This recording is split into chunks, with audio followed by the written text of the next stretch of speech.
Today I'll show how to buy shares of Gilead Sciences Inc., a biopharmaceutical company known for antiviral and specialty therapies. Gilead trades on NASDAQ under the ticker GILD, and this video is for educational purposes only, not financial advice. To trade, you need a broker account. I'll use eToro as an example to illustrate the steps. After registering, you will need to verify your account, usually by uploading an identity document, and then add funds to be able to buy shares. Open the platform search and type the ticker GILD to find the correct listing. Make sure you select Gilead Sciences Inc. on NASDAQ to avoid similar names or instruments. On the stock page, you will see basic company information and a price chart for Gilead.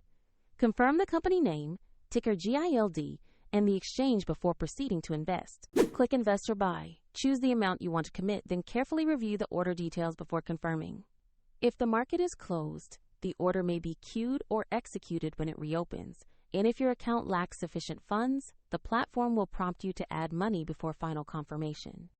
Your Gilead position will appear in your portfolio once the trade is executed. For the exact link and more details, check the description below.